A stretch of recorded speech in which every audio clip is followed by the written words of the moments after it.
Hello friends, good morning. Welcome to Dynamic Education. आज हम थोड़ा आपसे रूबरू हुए। इसका पर्पज़ है कि कोरोना के चलते जैसे आपको पता है कि क्या चल रहा है, तो हम चाहते हैं कि आपको यही बेनिफिट मिल जाए। तो आज हम मैथमेटिक्स पोर्शन स्टार्ट करने वाले हैं, जिसमें हम सबसे पहले करेंगे 10th का मैथमेटिक्स पोर्शन स्टार्ट। और इसके बाद भी आपको हमारे इस चैनल पर सारी वीडियो अवेलेबल होंगी। Physics, math, chemistry, 10th, 11th, 12th तीनों का मैटर कंटेंट मिलेगा आपको अच्छे से, बढ़िया ढंग से।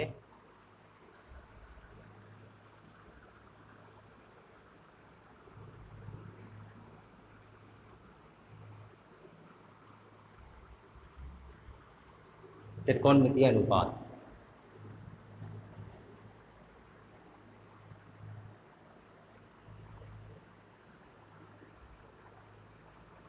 सबसे पहले तो मैं आपको ये बता दूं कि जो चीज़ अपन पढ़ रहे हैं, जिस टॉपिक को अपन पढ़ रहे हैं उसके बारे में आपको कम्प्लीटली पता होना चाहिए, इसका मीनिंग क्या होता है। तो अपन पढ़ रहे त्रिकोणमितीय अनुपात, अब बहुत से पढ़ लेते हैं, अब उनको यही पता नहीं है त्रिकोणमितीय अनुपात क्या होता है। तो सबसे पहले बता दूं, ये त्रिकोणमितीय रेशियो है, ये जो अपन का ये वर्ड है त्रिगोनोमेट्री, ये दो शब्दों से मिलकर होता है। ये बना होता है अपन का, एक तो है त्रिगोनोन और दूसरा है मेट्रोन। तो त्रिगोणोन का मतलब होता है त्रि यानी तीन,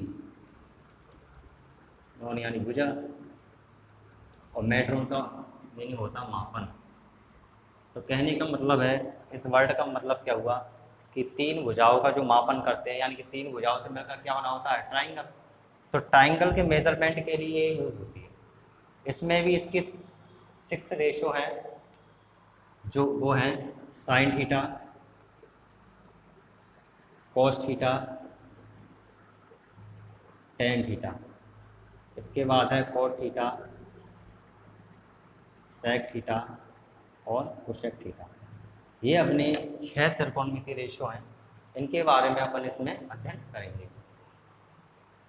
अब इसके लिए अपन की एक सवाल कैसे आते हैं इसके, तो क्वेश्चन आते हैं इसके, इनकी एक टेबल बनती है, और वो टेबल अगर अपन पे बनाना आ गया तो अपन इस त्रिकोणमिति में कहीं भी नहीं रुक सकते।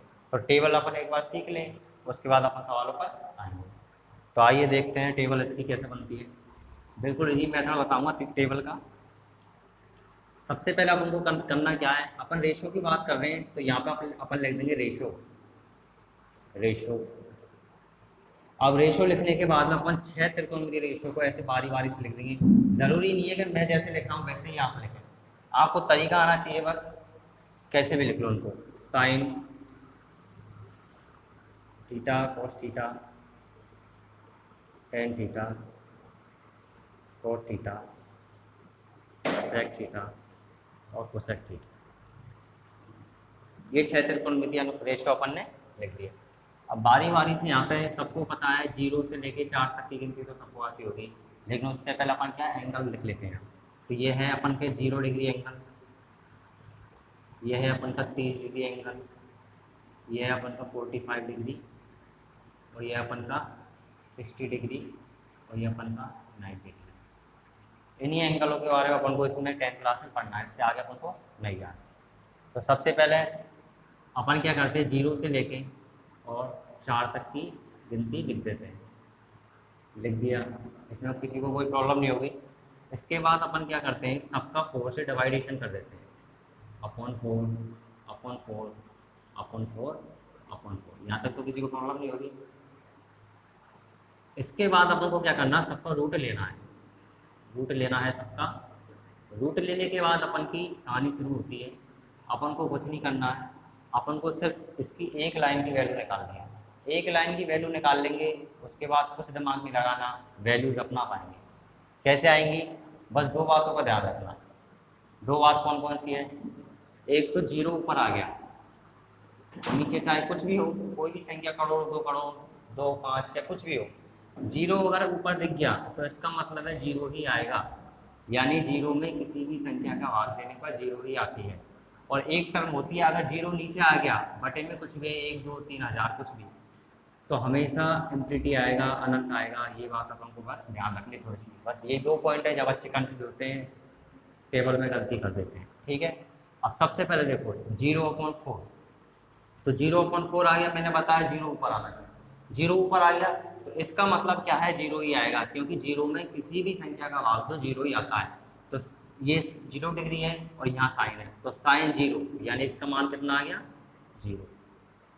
अब ये है रूट ऑफ 1/4। अपन को नॉर्मली पता है कि अपन रूट ऑफ 4 करते हैं तो क्या आता है, 2 आता है। क्या आता है, 2 आता है। लेकिन ये क्या है, 1/4, तो कोई घबराने की बात नहीं है। बारी बारी से ऊपर नीचे वालों का सेपरेट करके ले लो। एक का रूट तो एक ही होता है, और 4 का रूट बताया कितना होता है, 2। तो इसको अपन लिख सकते हैं 1/2। ऐसे इसका मीनिंग है। अब इसको देखो 2/4, तो इसको तो अपन कैंसिल कर सकते हैं, 2 दूनी के 4, तो बचा क्या, रूट के अंदर ही तो बचा ये। तो अपन इसको लिख सकते हैं 1/√2, या इसको ऐसे भी लिख सकते हैं अपन √1/2, एक ही बात है, कैसे भी। अब रूट के अंदर 3/4, तो 3 का तो पॉसिबल ही नहीं है कि अपन रूट ले लें। तो जिस चीज़ का रूट नहीं आता उसको एज इट इज रखो, तो √3। लेकिन अपन ने देखा अभी 4 का क्या होता है, 2, तो इसको अपन रख देंगे √3/2। अब ये तो कैंसिल आउट हो गए, 4 से 4 बचा क्या, रूट के अंदर 1, तो रूट के अंदर 1 लिखो चाहे ना लिखो कोई प्रॉब्लम नहीं है, इसको सिंपल लिख दो, ये आ गया। अब अपन को कुछ नहीं करना, ये अपन के टेबल आ गई है, इसको अपन को कुछ नहीं करना है, एज इट इज इसको उठा के अपन को उल्टा करना है, पूछ पकड़ के इसका उल्टा कर दो। जैसे एक उधर है तो एक को अपन ने इधर लिख दिया, √3/2 है तो √3/2, ये है अपन का 1/√2, तो 1/√2, ये अपन 1/2, तो इसको लिख दिया अपन ने 1/2, और ये 0। तो ऐसे के ऐसे ये उल्टे आ गए। अब 2 मान तो आगे अपन के बचे कितने, 4, ये भी आसानी से आ जाएंगे। कैसे आएंगे, tan थीटा। अब tan थीटा का अपन को पता है, tan थीटा को अपन थोड़ा सा ये याद रखना है कि tan थीटा इक्वल टू क्या होता है, tan theta equal to sin theta upon cos theta, ये होता है।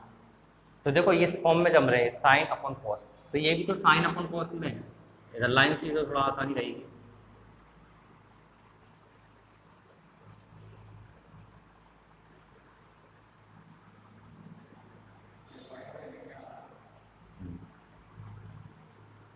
अब देखो साइन अपॉन कौन, ऐसी फॉर्म में तो एज इट इज इसमें भाग दे दो, जैसे 0/1, 1/2 ठीक है। तो 0/1 अपन ने किया 0/1, तो क्या हुआ, 0 ऊपर आ गया, मैंने बताया 0 ऊपर आया तो क्या लिखना है, 0, तो ये 0 आ गया अपन, ठीक है।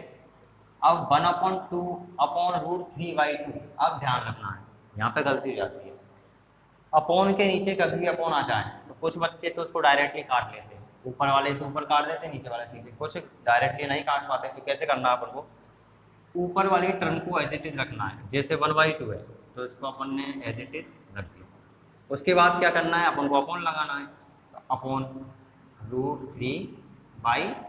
अब करना क्या है, इसको सॉल्व कैसे करेंगे, तो ऊपर वाली टर्म को अपन को एज इट इज रखना है 1/2, भाग के चिन्ह को किसमें बदलना है, गुना में बदलना है। नीचे वाली टर्म में भी भिन्न है, तो जब नीचे वाली टर्म अपन के नीचे भिन्न होती है तो अपन क्या करते हैं, नीचे वाली टर्म का उल्टा कर देते हैं, गुना, इसमें भाग के चिन्ह को गुना में अपन ने चेंज कर दिया, इसके बाद नीचे वाली टर्म उल्टी हो जाएगी, तो 2/√3, तो 2 से 2 कट गया, क्या बचा 1/√3, तो अपन का क्या निकल गया आया 1/√3, ये निकल गया। ऐसे ही अपन को ये करना है sin 45 अपॉन cos 45, अगर tan 45 की अपन को वैल्यू निकालनी है तो 1/√2 अपॉन 1/√2, ऊपर नीचे सेम संख्या है, जब ऊपर नीचे सेम संख्या होती है तो एक बचता है कटने के बाद, तो यहाँ आ गया अपन का 1। अब ये √3/2 अपॉन 1/2। अब अपन थोड़ा सा अपने को फास्ट करें, जरूरी नहीं है अपन को बार बार ये करना पड़े, अपन सीधी सी बात, तो ऊपर वाले को ऊपर से काट दिएगा तो नीचे वाले को नीचे, तो √3/2 अपॉन 1/2 आ रहा है, तो 2 से 2 कैंसिल हो गया, क्या बचा √3। अब यहाँ पे क्या बचा 1/0, 1/0। तो मैंने क्या बताया, 2 चीज़ बताई, एक तो 0 ऊपर आ जावे, एक नीचे आ जाती है, तो 0 अब क्या है, नीचे है, तो 0 नीचे, इसका मतलब क्या है, अनंत आएगा, क्योंकि 0 नीचे आते ही अनंत बन जाता है, ये अपन का एम्प्लीट है। अब अपन को कुछ नहीं करना, अभी भी कुछ नहीं करना, एक का मान निकाल देंगे बाकी सब आएंगे।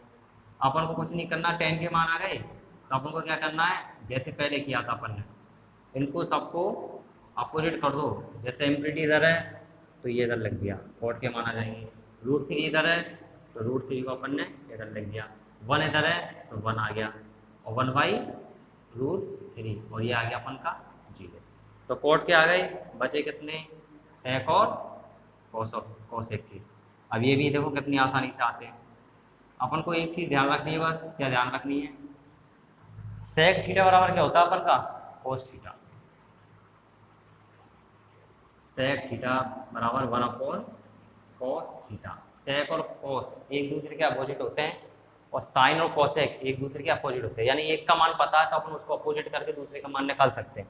अब जैसे अपन को सेक का मान निकालना है लेकिन अपन को कोस का मान पता है, कोस का मान ये आगे सारे मान, तो अपन क्या करेंगे, इनको उल्टा करते जाएंगे। उल्टा कैसे करेंगे, जैसे 0 है, 1 है कोस का मान, अपन को कोस 0 का मान निकालना है। कोस 0 का मान तो दे ही रखा, सेक 0 का निकालना है। तो सेक 0 का मान कैसे निकलेगा, सेक की वैल्यू क्या होती है 1/cos, तो 1/cos 0 आता है ना। तो cos 0 का मान तो कितना है अपन का 1, cos 0 का मान 1 है। तो अपन क्या करेंगे, सेक बराबर क्या होता है 1/cos, यानी कि 1/cos, तो cos 0 का मान कितना 1, तो 1/1, तो क्या आ जाएगा इसका मान 1। अब क्या करना अपन को, सेक 30 का मान निकालना है। सेक 30 का मान कैसे निकालेंगे, 1/cos 30, तो 1/cos 30, cos 30 का मान कितना है √3/2, तो √3/2 यहाँ लिख देंगे। अब देखो अपॉन के नीचे अपॉन आ गया वही, तो क्या करेंगे, ऊपर वाली संख्या को एज इट इज रखना है, बाद के चिन्ह को कैसे बताया गुणा में, और नीचे वाली सेक्शन को क्या कर देना है, उल्टा कर देना। तो 2/√3, तो क्या आ गया ये 2/√3, तो यहाँ पर आ जाएगा 2/√3। ऐसे ही ये करना है। अब देखो 1/√2, इसका उल्टा करेंगे तो क्या आ जाएगा √2, उल्टा ही कर रहे, कुछ नहीं कर रहे। 1/2, तो 1/2 का उल्टा करेंगे क्या आ जाएगा 2 आ जाएगा। अब क्या करना है, 0 बचे, इसका उल्टा करना है। अब 0 को उल्टा कैसे करें, इसके नीचे तो कुछ है ही नहीं, तो जिसके नीचे कुछ नहीं होता अपने मन से अपन 1 लगा सकते हैं। तो यहाँ पे 0, तो इसकी जगह अपन क्या लगा देंगे 1, 0/1 हो गया। अब इसका उल्टा करना है, तो क्या करना है 1/0, अब वापस से 0 नीचे आ गई ना, 0 नीचे आने का मतलब क्या है अनंत, तो ये अपन के अनंत आ गया, ठीक है। अब कुछ नहीं करना, सेक का मान आ गया, तो अब इसको दोबारा से अपोजिट करो उल्टा, तो यहाँ पर आ गया अपन का इनफिनिटी अनंत, तो ये आ गया अपन का 2, ये आ गया अपन का √2 और 2/√3 और ये 1। तो ऐसे अपन की ये टेबल कंप्लीट हुई। एक बार दोबारा से देखिएगा क्या होता है, ये अपन को क्षेत्र कोण के अनुपात दे रखे हैं, sine cos tan cos sec cosec. अब जरूरी नहीं है कि मैंने जैसे ये सेट करें आप भी ऐसे सेट करो, आपको तरीका आना चाहिए, कैसे भी उल्टा सीधा को सेट कर सकते हैं। साइन कॉस लिख के अपन को क्या करना है, 0 से 90 डिग्री, 0 से और 90 डिग्री के एंगल तक अपन को पढ़ना है, सारे कुछ नहीं पढ़ना। 0, 30, 45, 60 और 90 का एंगल लिखने। उसके बाद क्या करना है, 0 से लेकर अपन को 4 तक की गिनती लिखनी है। गिनती लिखने के बाद सबको 4 से डिवाइड करना है। 4 से डिवाइड करने के बाद अपन को सबका रूट लेना है। रूट लेने में ये तो आपको पता ही होगा 4 का रूट क्या होता है, नॉर्मल सी बात है। तो 0 में जैसे 4 का अपन भाग देते हैं तो 0 ही आता है, और 0 का रूट क्या होता है 0। ऐसे ही अपन 1/4 है रूट के अंदर, तो 1 का रूट लेंगे तो 1 ही आएगा, और 4 का रूट लेंगे तो क्या आएगा 2, तो क्या आ जाएगा 1/2। ऐसे ही अपन ये 2/4 है, तो इसको कैंसिल करेंगे तो क्या आ जाएगा रूट के अंदर 1/2, और 1 पे तो अपन रूट लगाएं चाहे ना लगाएं एक ही बात है। तो 1/1/√2 और रूट के अंदर 1/√2 बात एक ही। ऐसे ही अपन 3/4 का करें तो 3 का रूट तो निकाल नहीं सकते, तो इसको एज इट इज रहेंगे √3 अपॉन 4 का निकाल सकते हैं, तो 4 का क्या होता है 2, तो √3/2। 4 से 4 कैंसिल हो जाएगा, क्या बचेगा रूट के अंदर 1, तो 1 को अपन को एज इट इज रखना है। अब कुछ नहीं करना, एज इट इज इसको उठा के उल्टा कर दो, 1 इधर आ जाएगा, √3/2 इधर आ जाएगा, 1/2 इधर आ जाएगा, 1/2 ये और 0 ये। ऐसे ही 10 का, आप 10 में थोड़ा सा ये ध्यान रखना है, 10 की वैल्यू क्या होती है sin/cos, तो साइन में कॉस का भाग लग रहा है इसका मतलब, तो बीच में मैंने ये लाइन ड्रॉ की है, तो sin/cos, ऐसे कैसे इसको जमे रहने दो और ऐसे कैसे लो भाग दे लो, तो 0/1, 0/1, तो 0 में किसी भी संख्या का भाग देंगे क्या आएगी 0 आएगी। 1/2/√3/2, तो 2 से 2 कट गया, क्या बचा 1/√3। अगर ऐसे नहीं कटे तो वो मैंने तरीका बताया, एज इट इज रख के ऊपर वाली संख्या को और भाग के चिन्ह को गुणा में बदल लेंगे, उसके बाद नीचे वाली फ्रैक्शन को अपन उल्टा कर देंगे, तो कैंसिल आउट के बाद ये आ जाएगा। ऐसे ये सेम संख्या देखो 1/√2 अपन 1/√2, इनको अपन कैंसिल करेंगे तो 1 बचेगा, इसके बाद है √3/2 अपॉन 1/2, तो 2 से 2 कट गया, बचा क्या √3। अब आ गया 1/0। इनका थोड़ा ध्यान रखना अपन को, ये इम्प्रिटी और जीरो में गलती हो जाती है, इनका ध्यान रखना है। अब जीरो नीचे आ गया ना, तो क्या आ जाएगा इम्प्रिटी। अब कुछ नहीं करना, जैसा ऊपर किया था वैसे कि वैसे उल्टा कर दो, इम्प्रिटी यहाँ जाएगा √3, 1/√3 और 0। इनका एक अलग से जोड़ा होता है, इनका एक अलग होता है, इनका एक अलग होता है। इनमें से एक का मान निकाल लो, दूसरे का अपने आप आएगा। अब सेक का, सेक अपन को पता क्या होता है, सेक क्या बताया मैंने, सेक थीटा बराबर 1/cos थीटा। ठीक है, तो अपन को निकालने सेक जीरो की वैल्यू, तो सेक जीरो की वैल्यू निकालने तो क्या करना, 1/, में cos जीरो का मान रख दो, तो 1/, तो cos जीरो का मान कितना है 1, तो 1/1, तो क्या आ जाएगा 1। कहने का मतलब ऐसे मान रख के देख लो, या फिर ये ध्यान रख लो कि सेक cos का उल्टा होता है, कोसेक साइन का उल्टा होता है, या फिर पूछ पकड़ का उल्टा कर लो, कई तरीके हैं। तो आप तो ये ध्यान रखो कोसेक का उल्टा होता है। ठीक है, अब √3/2 का उल्टा करना क्या आएगा 2/√3, 1/√2 का करना तो √2, 1/2 का 2। जीरो का कैसे करें, जीरो के नीचे कुछ नहीं है, अपने मन से क्या लगा सकते हैं अपन 1। अब उसको उल्टा कर लो तो 1/0, जीरो नीचे आ गई, जीरो नीचे देख के आँख नीचे कर देना अनंत। अब ये आ गए तो इसका एक जोड़ा है, अब इसको उठा के ऐसे कैसे उल्टा कर दो, अनंत 2 √2 2/√2 1। क्लियर, इसमें तो किसी को कोई प्रॉब्लम नहीं होगी। अब ये टेबल अगर अपन पे आ गई तो अपन को कहीं ना कहीं कोई दिक्कत नहीं है, त्रिकोणमिति में कहीं दिक्कत नहीं आई। आगे समीकरण वगैरह आएंगे, वो भी इतनी डिफिकल्ट नहीं है, अच्छे से पढ़ाएंगे, कोई दिक्कत नहीं, समझ में आ जाएगा। अब मैं इस टेबल को क्लीन नहीं कर रहा हूँ, ठीक है, इसमें से देख देख के अपन एक स्टेप बाय स्टेप सवाल करेंगे। तो मैं एक छोटा सा सवाल लिख रहा हूँ एग्जाम्पल एक्सरसाइज का, ये 2 sin 45 cos 45, इतना जी क्वेश्चन आता नहीं है वैसे, लेकिन जी से स्टार्ट करेंगे। सबसे पहले देखो क्या है, जो कांस्टेंट टर्म उनको तो रहने ही दो, उनसे तो अपन कोई मतलब ही नहीं है। अब sin 45, अभी टेबल याद नहीं है, कोई प्रॉब्लम नहीं है, इसमें से देख के करेंगे अपन, धीरे धीरे याद जाएंगे। sin 45 की वैल्यू क्या होती है 1/√2। अगर किसी भी त्रिकोणमिति रेशियो के आगे कोई भी चिन्ह नहीं लगा हुआ है तो इसका मतलब क्या है, मल्टीप्लाई हो रहा है, गुना है, तो गुना है तो ये गुना लगा दिया। sin 45 की वैल्यू क्या होती है 1/√2, ये भी कोई चिन्ह नहीं लग रहा था, यहाँ भी मल्टीप्लाई है। cos 45 क्या होती है 1/√2। अब ये √2 का थोड़ा खेल समझ लो क्या होता है कि √2 में बहुत से बच्चे √2 वाली टर्म को सॉल्व भी नहीं कर पाते। अगर रूट के अंदर सेम संख्या है और वो मल्टीप्लाई हो रही है तो हमेशा ध्यान रखना, ये √2 को एक तरीके से आप हेलमेट मान लो, हेलमेट मान लो। जैसे दो मोटरसाइकिल वाले टकरा जाते हैं ना, तो आपस में अगर उनका हेलमेट कमजोर दोनों का फूट जाता है, तो एकदम से ये टकरा गई, मान लो √2 और √2, तो उनका हेलमेट फूट जाएगा, यानी कि रूट हट जाएगा, बचेगा क्या 2 बचेगा। तो 2 × 1/2 और 2 से 2 कैंसिल हो गया, क्या बचा 3। ये ऐसे क्वेश्चन आते हैं टेबल बेस्ड, जैसे cos 45 cos 60, sin 60 कर देता हूँ उसको मैं, चलो sin 45 sin 60 माइनस वाला ले लेते हैं।